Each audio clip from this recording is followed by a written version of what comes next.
Hey friends, welcome back. Today's video is a little bit different. I have a lot of students here locally, and then some of you who follow me on social media online have been asking me about diastasis recti. What is it? How do you determine if you have it? What causes it? What should you avoid? What should you do? So I want to take a few minutes and explain a little bit of this to you guys.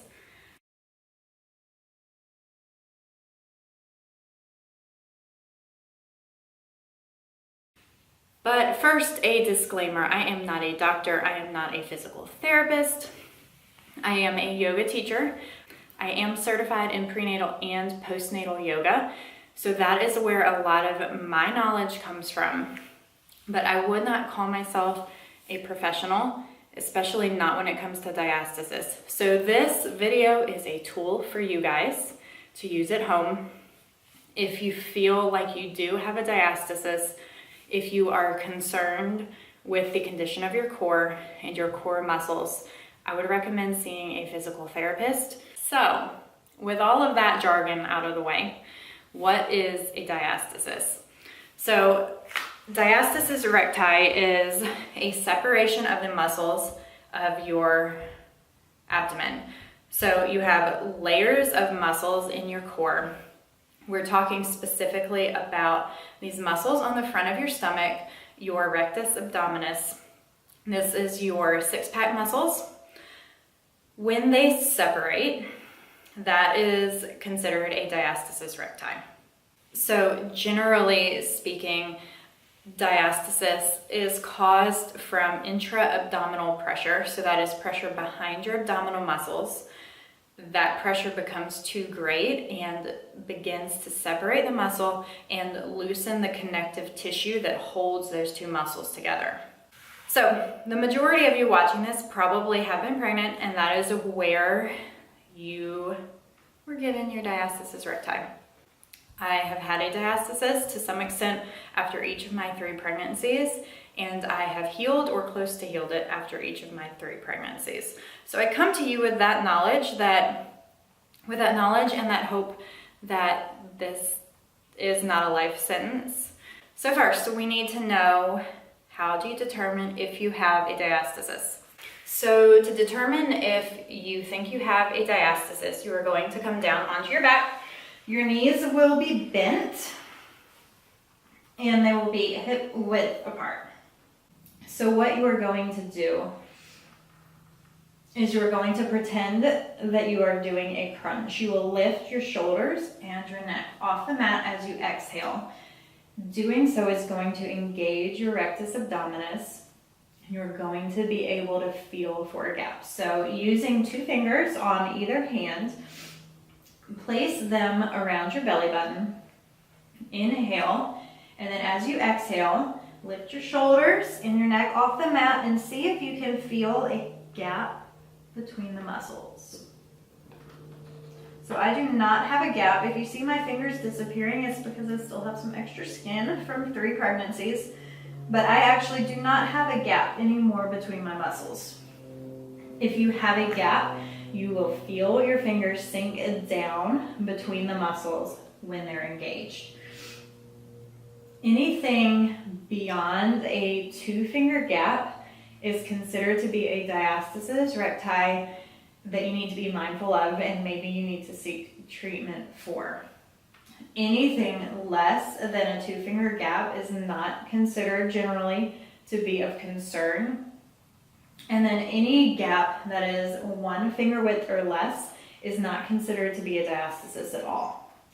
So once you've checked for a gap around your belly button, you will walk your fingers up a little bit and you will check again. So inhale, exhale, lift your shoulders and your neck off the mat as if you were doing a crunch, and see if you can feel the separation between those muscles.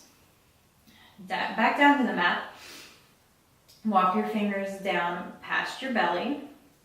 Inhale and exhale, lift your shoulders and your neck off the mat. See if you can feel a gap. So that's the first step of determining a diastasis, is what is the separation of your abdominal muscles. Now, another thing to consider is the connective tissue that connects your rectus abdominis. So this connective tissue is what gets stretched out a lot of times in pregnancy. The connective tissue, you're checking for depth. So as you exhale and lift your shoulders and your neck, if this connective tissue is really weak, your fingers are going to sink down a lot into your stomach. So it's a combination when you are working to heal your diastasis. It's going to be a combination of moving these muscles back together and strengthening the connective tissue to help hold the muscles back together. So what you don't want to do with a diastasis, now again, this is in my opinion, this is what I've learned through my research. If you're serious about healing your core and minimizing that gap in your abdominals, you are going to be serious about the work you put into it. And that starts with avoiding certain things. So the fitness industry is real big on the six-pack abs, crunches, sit-ups, if you're a yogi, boat pose. These are all things that you want to avoid if you have a diastasis, because any type of jackknifing motion is going to create all of that pressure behind your abdominals, and it's going to worsen your diastasis. It's not going to give you that six-pack you're looking for. In fact, it's probably going to make it worse. Not only are you not achieving the look that you may want, but you're putting a lot of increased pressure on your lower back and on your core. You're going to end up with a lot of pain as a result of those exercises. So I would say avoid crunches, avoid sit-ups. I would not do boat pose as a yogi, and I did not do boat pose as a yogi for more than a year postpartum while I was closing my diastasis. I would stay away from Pilates hundreds. I would avoid it's hollow body pose or something in yoga where you're almost all the way down to the mat, legs are extended. That's all just stuff I would not personally do with a diastasis, because you are at risk of putting too much pressure on your core and worsening that gap. Along those lines, the simplest thing that you can do is when you are laying down and when you are getting up, do not just roll down like this. You are going to turn to your side, use your arms to support you as you lower down, and then you will roll to your back.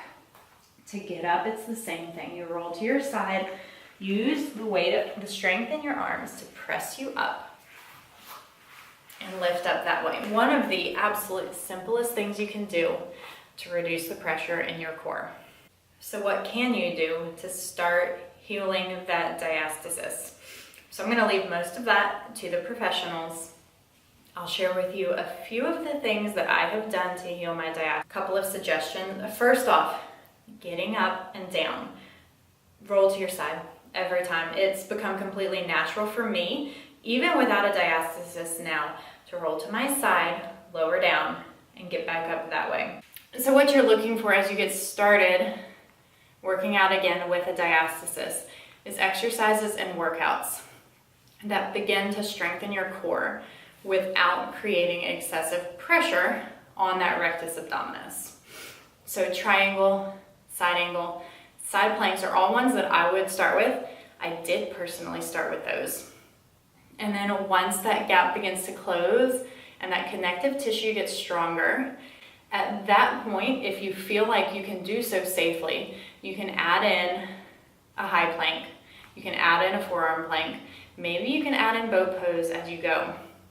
It's just learning to work with your body, learning to properly engage your core. And if you feel a concern over your body and the function of your core, I would highly suggest seeing a physical therapist and or investing in a program specifically designed for women with a diastasis. So that's it for you guys. That's all I have. Thanks so much for stopping by. If you like this video, give it a thumbs up. I'd be happy to create some more informative videos for you. If you haven't subscribed to my channel, please do that as well, and you'll be notified of all of the yoga, meditation, and wellness videos that I post here. Until next time, thanks guys!